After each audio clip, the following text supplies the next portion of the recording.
Most people believe the most important financial moment of their life will feel obvious. They imagine a number appearing in a bank account, $1 million, maybe more. They picture the exact day wealth arrives, and they expect it to announce itself. But there is a different moment, a quieter one, and it arrives long before anyone expects it. It doesn't come with a notification. It doesn't feel like winning anything. In fact, most people who reach it don't even recognize it when it happens. It is the moment your investments earn more in a year than your job does. Not when you're rich, not when you retire, not when you sell a company or inherit a fortune. Just the quiet, unspectacular day when your portfolio generates more annual income than the hours you spent working. And that moment changes everything. Not because of the number, but because of what the number means. For most of us, the story of money starts the same way. You finish your education, enter the workforce, and immediately begin organizing your financial life around one number, your salary. That number determines your apartment, your car, your ability to save, your sense of progress. It becomes the central fact of your financial identity. And so you optimize around it. You chase promotions. You negotiate raises. You switch jobs for a 15% bump. You develop skills, earn certifications, accumulate experience, all in service of pushing that salary number higher. This is the framework society handed you, and for most people, it's the only one they ever use. The problem isn't that salary is unimportant.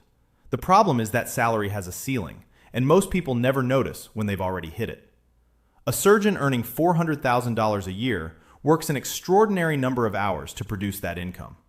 An executive earning $300,000 is still, at the core of the arrangement, trading time for money. The income is real and substantial, but it is entirely dependent on continued presence, continued performance, continued employment. The moment the labor stops, so does the income. There is a term economists use for this. It's called earned income. And the word earned is more literal than it sounds. Every dollar of it had to be earned, by you, in real time, with real effort. Nothing arrived on its own. Meanwhile, something else was happening in the background. Something most people treat as secondary, supplemental, almost decorative. Their investments were quietly doing the same thing their labor was doing, just without the commute. Imagine two engines running simultaneously. The first is loud. It demands your presence every day. It shows up in your pay stub every 2 weeks. It is the engine you've been trained to monitor, maintain, and improve your entire life. That's your employment income. The second engine is nearly silent. It doesn't require your attention on a Tuesday afternoon. It doesn't care whether you're sick or on vacation. It simply runs, compounding, reinvesting, growing, regardless of what you're doing. That's your investment portfolio. For years, decades even, the first engine is dramatically more powerful than the second. Your salary might be $80,000 or $120,000 or $200,000. Your portfolio might generate a few $100s a month in dividends or realize a few $1,000s in annual gains. The gap feels enormous. It feels like the investment engine is barely a factor. But the two engines don't grow at the same rate. Your salary might increase 3% per year, or 5% if you're ambitious and lucky. It grows linearly, attached to inflation, market rates, and whatever leverage you can generate in a negotiation. Your investment portfolio, on the other hand, grows exponentially. It compounds on itself. The gains this year become the principal next year. The base gets larger every cycle. The growth rate is applied to an ever-expanding number. This is why the crossover moment is inevitable for anyone who starts early enough, saves consistently enough, and leaves their investments alone long enough. The two lines will cross. It is not a matter of if, it is a matter of when. And the moment they cross is unlike anything most people have planned for. Let's make this concrete, because the numbers are where the concept becomes real. Suppose you're 35 years old. You earn $80,000 a year from your job.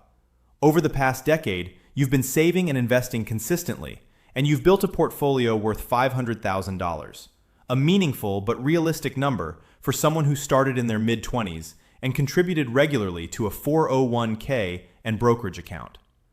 At a long-term average annual return of approximately 8%, which is conservative by historical stock market standards, that $500,000 portfolio generates $40,000 in annual growth.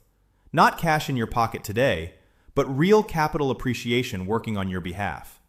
Now that same portfolio, if it contains index funds with an average dividend yield of around 1.5%, also generates roughly $7,500 per year in direct dividend income. So at $500,000, your portfolio is generating somewhere between $7,500 and $40,000 annually, depending on how you measure it, and it hasn't required a single hour of your labor. Fast forward to a $1 million portfolio. At 8% annual return, that's $80,000 in portfolio growth, the same as your entire salary. At a 1.5% dividend yield, that's $15,000 in annual dividend income alone, and growing every year as those dividends get reinvested. The portfolio is now competing directly with your paycheck. At $1,200,000, at the same return assumptions, your investment income in total return terms has fully overtaken your employment income. You cross the line. Now here's the part that surprises people. You don't need to be a high earner to get there.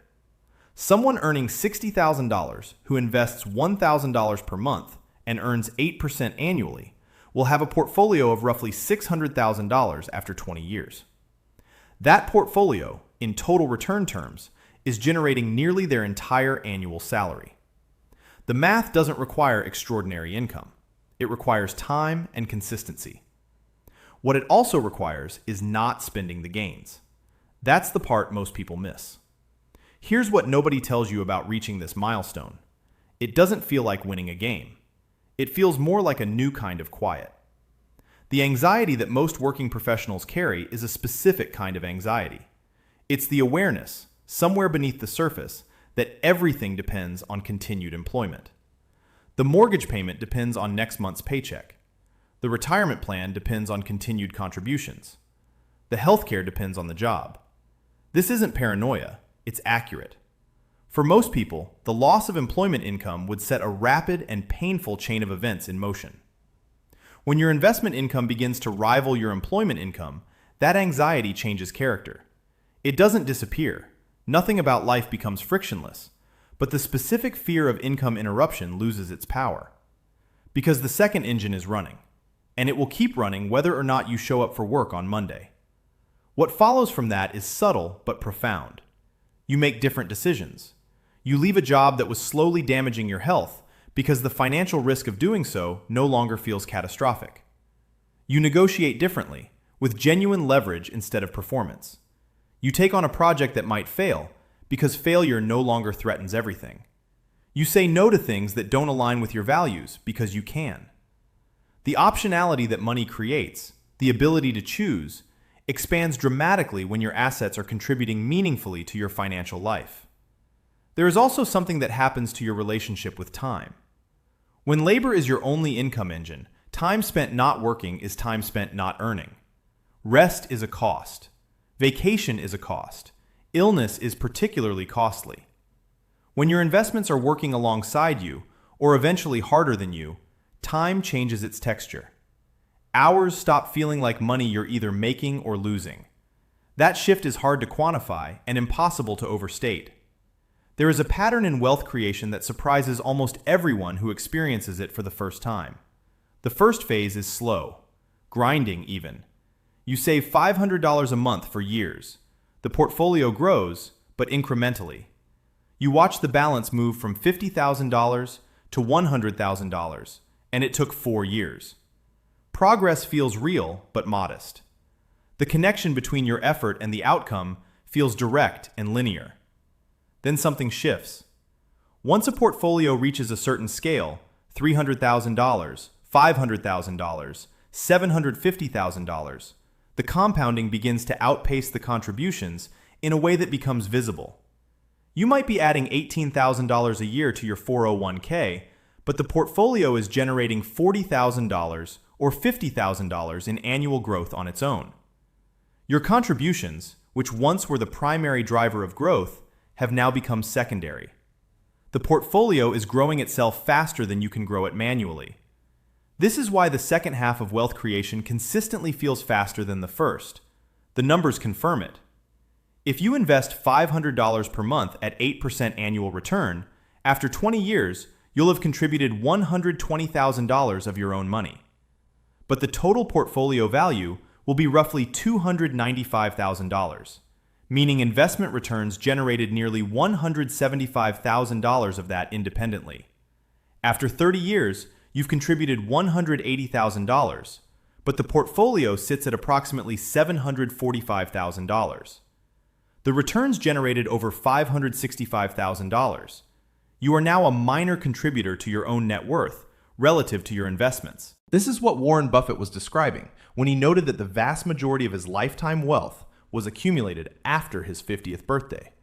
Not because he was investing better, but because he had been investing for long enough that the base was enormous, and the compounding was doing work he could never replicate manually. The milestone of investment income overtaking employment income is often the inflection point where this acceleration becomes tangible. Once you're past it, the portfolio's momentum makes its own case. There's a persistent misreading of what this milestone actually means, and it's worth addressing directly. Reaching the point where your investment income surpasses your labor income does not mean you stop working. Most people who reach this point continue working, sometimes with exactly the same intensity as before. The difference is the reason they work. It shifts from necessity to choice. That is a meaningful distinction, even if nothing externally observable changes. Financial independence is also not a synonym for idleness. The people who pursue it most seriously often become more productive after reaching it, not less. When the financial pressure is removed from your career decisions, you tend to do better work. You take on harder problems. You pursue projects that matter rather than projects that pay. The research on this is consistent. Autonomy is one of the strongest drivers of intrinsic motivation, and financial independence is, fundamentally, the acquisition of autonomy. There's also a conflation that happens between investment income and luxury. The image most people carry of living off investments involves a yacht or a sprawling estate. That's a caricature. The actual experience of having investments that rival your income is often entirely invisible from the outside. You look the same.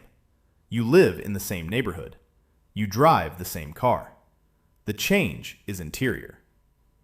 And finally, high income alone does not create this. This is the critical point that high earners often discover too late. Someone earning $400,000 a year who spends $380,000 has virtually nothing generating passive income. Their financial security is, in practical terms, identical to someone earning $60,000 with the same savings rate. Income is the input. The investment portfolio is the mechanism. Without the mechanism, the input produces nothing durable. Step back from the numbers for a moment. The reason this milestone matters, the reason it deserves to be framed as a pivotal transition and not just a portfolio metric, is what it represents about the structure of a person's financial life. Most people, for most of their lives, live in a state of total economic dependence on their own labor. Their survival, their stability, their ability to plan for the future, all of it flows from a single source that requires their continuous presence to function. That is a fragile arrangement. One interruption, one health event, one industry disruption, one change in the job market, and the entire structure is at risk. What investing does, over time, consistently, patiently, is build a second structure, a parallel economic system that operates independently of your presence. Not a backup, not a supplement, an alternative engine that eventually becomes powerful enough to sustain your life on its own. The goal, when understood clearly, was never simply to accumulate a large number in a brokerage account. The goal was to reach the point where your assets were generating income, and eventually more income than your labor. It was to make the transition from someone who owns their time in theory but sells it of necessity to someone who owns it in practice. True wealth, measured accurately, is not the size of your balance sheet. It is the percentage of your life funded by assets rather than by the hours you spend. A person with $2 million in investments generating $100,000 a year in a lifestyle that costs $90,000 is wealthy in the truest sense of the word. A person earning $500,000 who requires every dollar of it to maintain their life, is not, regardless of what their W-2 says. The crossover moment, when your investments finally overtake your income, is the moment that ratio tips. It's the moment your assets begin to carry more of your life than your labor does. And for anyone who gets there, it tends to reorder every assumption they held about what they were actually working toward. They weren't building toward a number. They were building toward a day when the number started working for them.